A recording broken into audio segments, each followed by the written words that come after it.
Bonjour tout le monde, aujourd'hui je vais vous montrer comment réaliser la blouse que je porte, que j'ai décidé de réaliser avec la coupe d'or.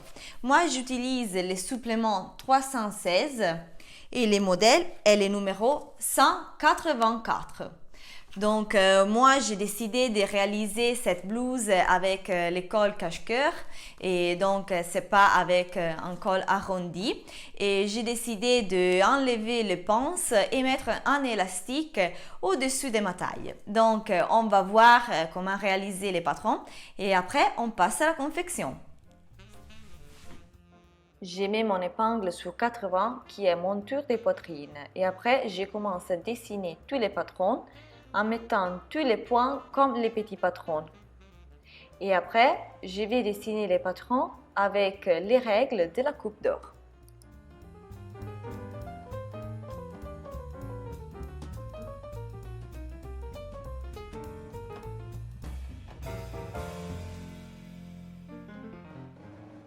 Donc, je commence à dessiner mon patron.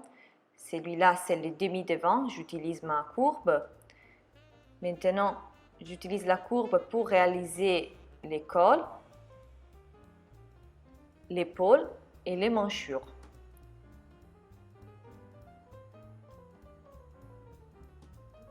Et après, avec la règle moins courbe, je vais à dessiner les côtés de ma blouse.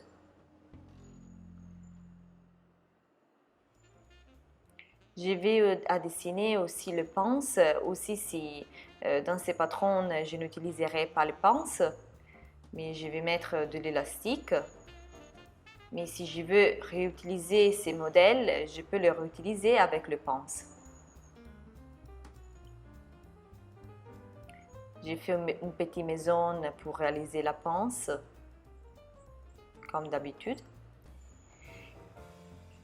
Et j'ai fait la même chose aussi sur les dos, sans mettre au derrière la fermeture invisible. Je descends les trois fils sur les demi-devants qui est parallèle à mon demi-devant. Et maintenant, je vais rajouter un peu le col pour faire un col plus courbe ou pour réaliser les cache-cœurs. Pour réaliser les cols plus courbes, j'ai fait 2 points à la même mesuration.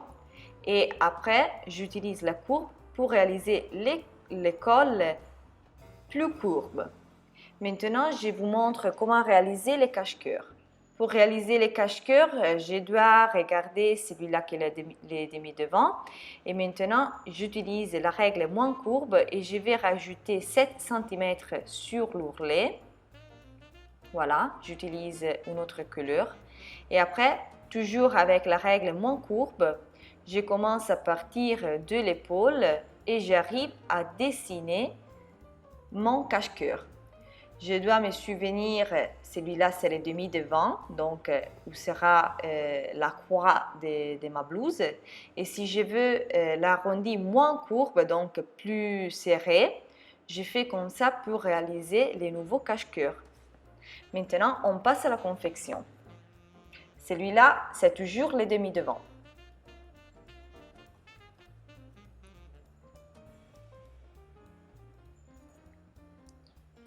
Donc, j'ai coupé toutes les pièces. J'ai le premier demi-devant avec le cache-cœur. Il sera fermé par là, où je vais vous montrer d'abord. Celui-là, c'est les dos, sans pince. Et ça, ce sont les deux volants qui seront au-dessous de ma partie haute de ma blouse. Je l'ai coupé en biais pour avoir un effet différent de ma blouse. Maintenant, je vais unir les côtés de mon volant. J'ai fait une couture à 1 cm, 1 cm et demi de marge de couture. Et après, je passe à la surjeteuse. Je vais unir aussi ma blouse. Je commence par les épaules. Je vais unir mes épaules à 2 cm de marge de couture.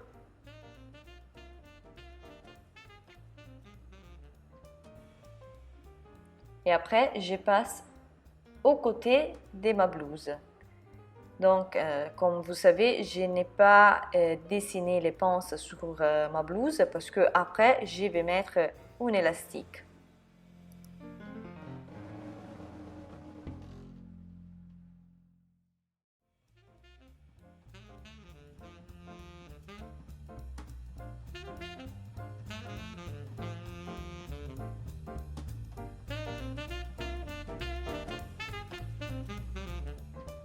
On commence avec la couture des épaules et après je passe au côté.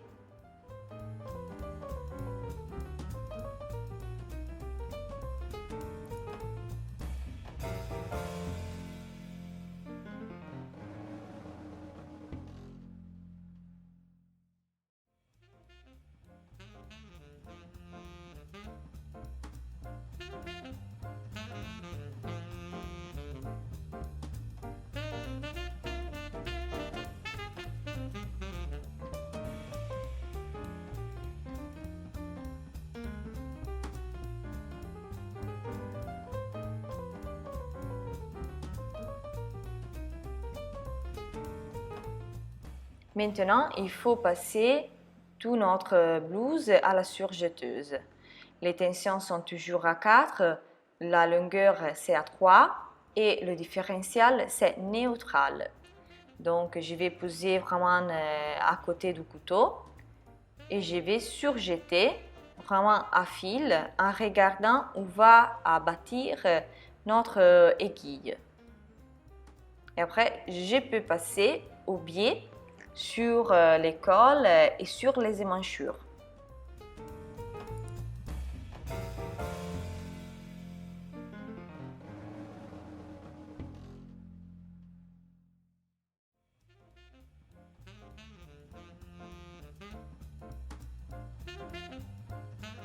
Avant de terminer ma blouse, je dois poser les biais.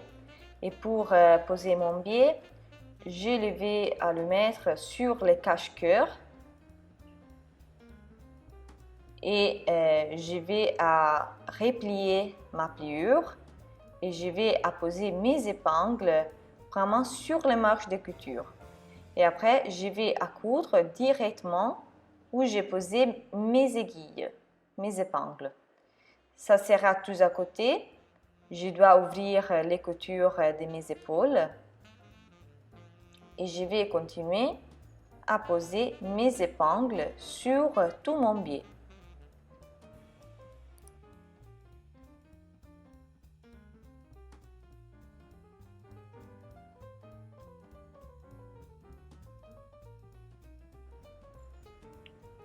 J'ai fait ma couture. J'enlève doucement les épingles et je coudre vraiment à côté où il y a la pliure.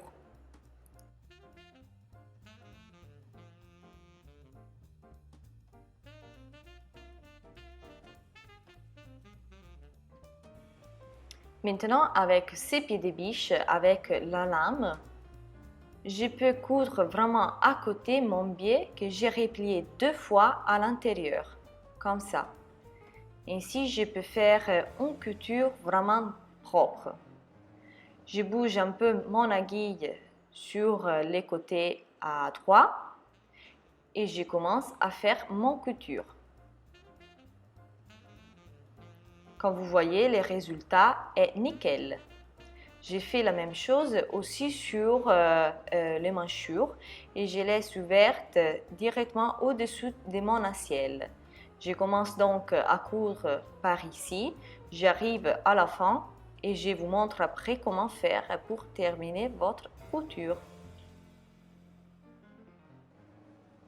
Je commence.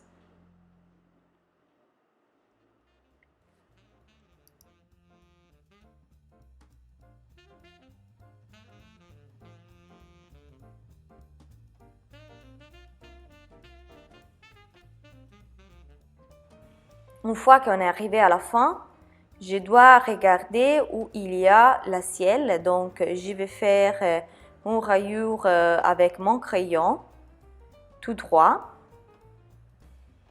Et j'ai fait la même chose aussi sur l'autre côté. Ainsi, je sais où seront les pointes pour coudre la finition. Maintenant, avec mon épingle, je peux unir où j'ai dessiné avec les crayons en repliant les biais.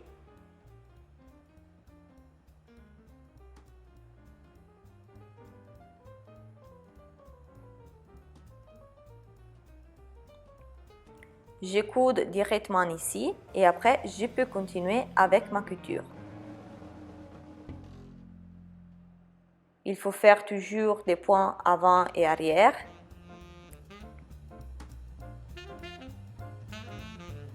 Après, j'ouvre ma couture où je reste vraiment à côté. Comme vous voyez, la croix est parfaite.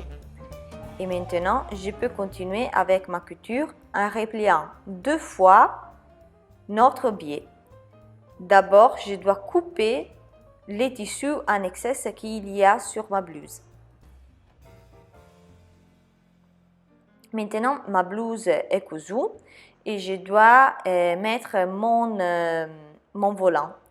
J'ai déjà fait l'ourlet de mon volant et je vais les mettre en 3 contre en 3 et j'ai fait une couture à 1,5 cm de marge de couture. J'ai fait 2 fils de France pour n'avoir pas l'embout. Donc, je vais unir les côtés et le demi-devant et les demi-dos. Et après, j'étire les fils de France pour unir mon volant qui est plus grand que ma blouse. Sinon, c'est normal qu'il n'entrera pas parce que le volant est vraiment plus gros.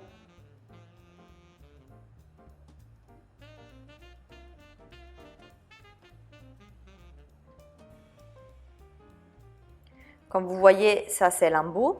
Donc, j'étire mon fil de France et je commence à faire ma couture une fois que j'ai froncé tous les volants, devant et dos. Vous n'inquiétez pas si les fronces ne sont pas nickel parce qu'après, on va mettre l'élastique et donc ça sera parfait. Donc, j'ai cousu et j'ai surjeté. Et maintenant, je dois poser l'élastique. Je vous montre comment faire. J'ai enlevé 20 cm de ma mesuration sur la blouse. Donc, la blouse, c'était de 70 cm et moi, j'ai fait de 50 cm d'élastique. Donc, maintenant, je vais faire un point zigzag. Je commence en mettant les épingles sur les côtés. Pour trouver les côtés de l'élastique, je vais les replier en 2. Je regarde où est l'autre côté et donc je vais poser les côtés de l'élastique sur l'autre partie. Je reste vraiment sur la couture que j'ai fait d'abord et je commence à coudre tout mon élastique avec les points zigzag. C'est plus difficile à expliquer qu'à le faire. J'étire l'élastique pour avoir la même largeur de ma blouse. Au début, ce sera un peu difficile, mais après, ce sera plus facile à continuer à coudre mon élastique. Comme vous voyez, je l'étire pour avoir la même mesuration. C'est pour ça que l'élastique est super facile à le peser. Et après, on verra quel sera le résultat final.